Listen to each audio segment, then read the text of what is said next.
Dear students, good morning to all. Today we have to see the last point of chapter 5th, that is role of remote sensing and GIS in soil conservation. What exactly the role of remote sensing and GIS in soil conservation? Let us see.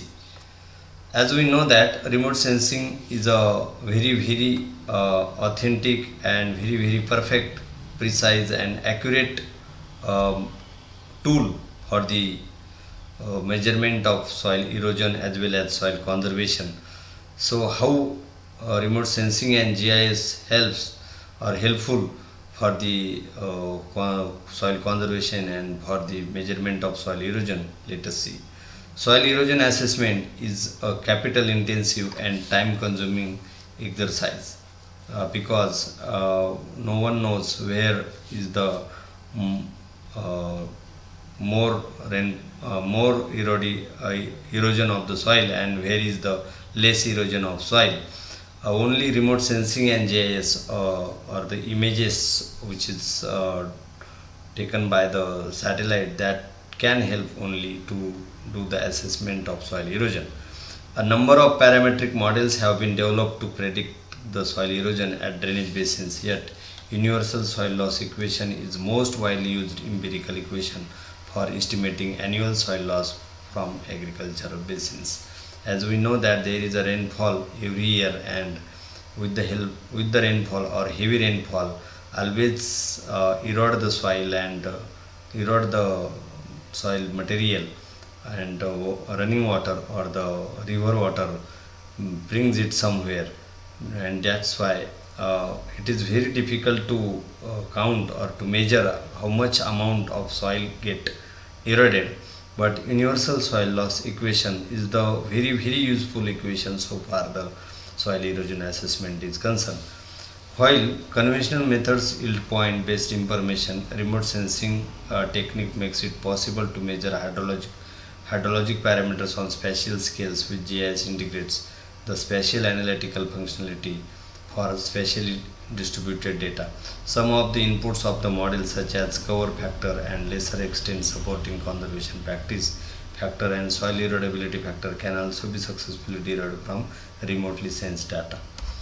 Uh, if the plain area is there, it is easy to reach over there, but mountains as like Himalayan ranges and Sahyadri Ghats and Alps and Rockies and Andes, these mountains are very difficult to reach. And then again, once we reach there, but how we can calculate or measure how much amount of soil is eroded? So that to measure or to count the erodibility of the soil, it is only the tool, that is remote sensing, which helps us to measure the soil erosion.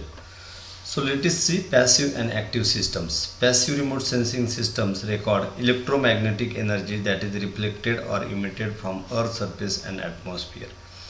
As once the satellites start to do the function work of capturing the data, whatever the energy emitted by the earth surface, that is in the form of passive remote sensing.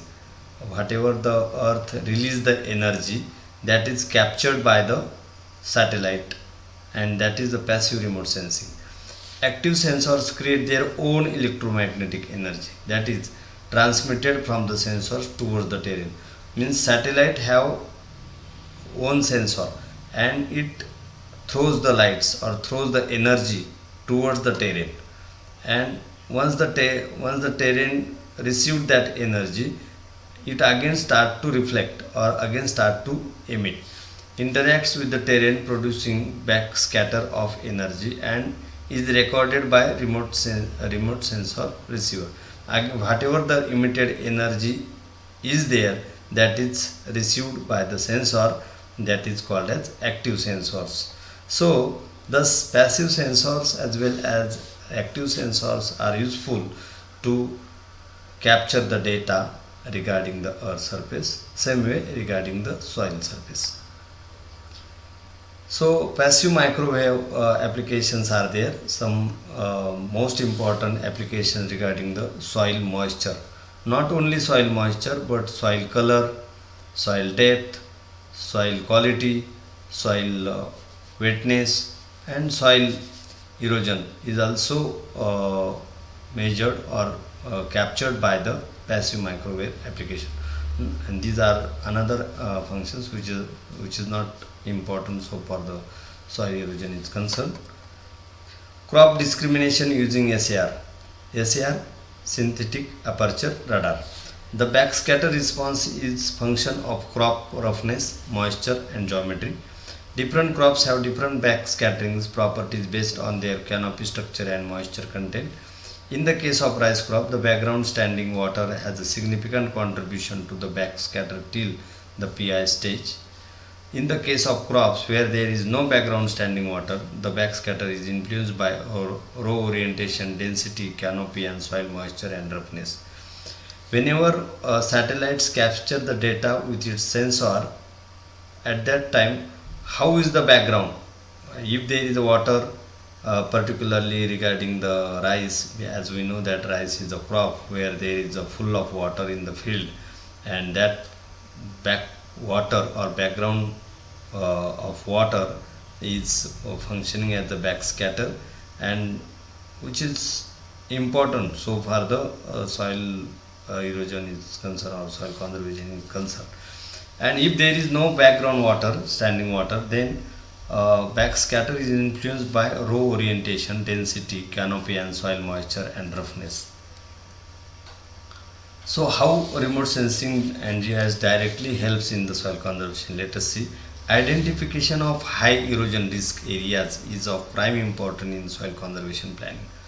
Once we come to know where is the more risk of soil erosion, we can avoid that area to do the plowing, to do the vegetation, to do the agriculture, or to do any activity.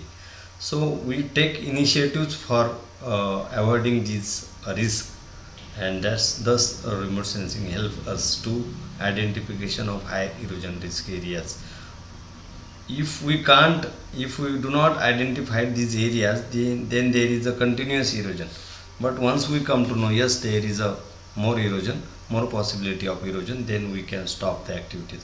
An increase in the reliability and resolution of remote sensing techniques, advancement in GIS, and advancement in watershed scale soil erosion modeling techniques represent significantly improved tools that can be applied to both monitoring and modeling the effects of land use on soil erosion potential. Now scientists are prepare models of soil erosion, and it helps. It is made by the with the help of remote sensing and GIS. So standard soil surveys are normally carried out in different mapping levels depending on the requirement of the area. So which type of maps are there, and which type of scale is used over there, and which type of remote sensing data are useful for the same? Let us see. Kinds of soil map. Reconnaissance map. It is there is the scale of 1 to 2,50,000. IRS list 1, 2, and AWIFS is the data which is useful for this map, for these maps. Semi-detail 150,000 is the scale. IRS list 3 and Landsat TM is a remote sensing data. Detail means very keen features also seen in that map, that is 1 to 20,000 or larger. Resource Sat 2, list 4, merged list 4, and Cartosat 1 and 2. Thus these are the remote sensing data which are helpful for the preparation of the soil maps. Soil survey detects different soil formative environments through visual interpretation of geological maps, topographical maps, and satellite images. Visually we can see which type of rocks are there, which types of topography is there with the help of satellite images. The spatial extent of the soil formative environments are then used to delineate soil landscape unit known as physiographic units. Whenever soil surveyor collect the data, first of all he prepare physiographic units. Physiographic units means soil landscape units are delineated based on landform. Again, these are delineated into the hill, foothill, river terrace or floodplains. These these landscape unit or these physiographic units delineate of landform on the basis of dominant slope class, that is gentle, moderate and steep. Means once you prepare a hill, you can delineate it into the slope, gentle, moderate and steep. Once you prepare a foothill, you can prepare gentle, moderate, steep slope. River terrace, similar. Floodplain, you can prepare the gentle, moderate and steep slopes of the same. Further delineation based on the major land use, land cover. Physio means for what purpose that land has been used, for construction, for agriculture, for forest or water bodies or whatever. So thus delineation is go ahead. Physiographic units, soil landscape unit from the basis of the soil mapping units. Soil profiles, mini pits were then studied in these physiographic units. Whenever once we prepare physiographic units according to the soil landscape units, then soil profiles can be formulated and mini pits were then be studied in these physiographic units. Soil erosion mapping, types of erosion. According to the types of erosion, there are again preparation of or formation of maps. Slight erosion is there, that is splash, very thin sheet. E1 is used for the same. Moderate erosion is there, sheet erosion. E2 is used. Severe erosion is there, rills erosion. E3 is used. Very severe erosion, gully erosion is there. E4 symbol is used for the same. Rills and gully can be seen on high resolution satellite data. This feature can be mapped in the watershed. Presence of gullies in the land area shows that area witness severe soil erosion. Now first map gully land area, then map adjoining area must be having rills, which can be mapped as a soil erosion under E3, E2 erosion class. Area adjoining to E2 erosion class can be mapped as erosion class E1. Once we come to know which type of erosion is over there, and there is a relationship, means if slight erosion is there, there is no directly gully erosion, but slight erosion is if there is a slight erosion, there is the occurrence of sheet erosion. So thus we can have a various type of maps, soil erosion maps using remote sensing. Mapping soil erosion is in large areas is often very difficult using traditional methods, but the use of remote sensing and geographical information system techniques makes soil erosion estimation and its spatial distribution feasible with reasonable cost and better accuracy in larger areas. That is RUSLE, that is Revised Universal Soil Loss Equation. Thus, remote sensing also includes data analysis, which involves the methods and processes for extracting meaningful spatial information from the remotely sensed data for direct input to a geographic information system. So GIS has distinct advantages when attempting to identify the spatial pattern of soil loss present within a watershed. So what exactly the present scenario of soil loss in any watershed we can find. The GIS can then be used to isolate and query these locations to yield vital information about the role of individual variables in contributing to observed erosion potential value. Deriving erosion model parameters using remote sensing. There are numerous empirical erosion models that are rely on the four factors: topography, land use, intrinsic characteristics of the soil, and characteristics of the rainfall events. So considering these four factors, we have to prepare a soil map. RES, remote sensing, facilitates the updating of the land use, land cover components that drives part of the mechanism generating runoff and erosion. So runoff and erosion is also calculated with the help of remote sensing. Remote sensing can facilitate studying the factors enhancing the process such as soil type, soil gradient, drainage, geology and land cover. We can have these maps even. Multi-temporal satellite imagery proved valuable monitoring seasonal dynamics of the vegetation and the land use mapping.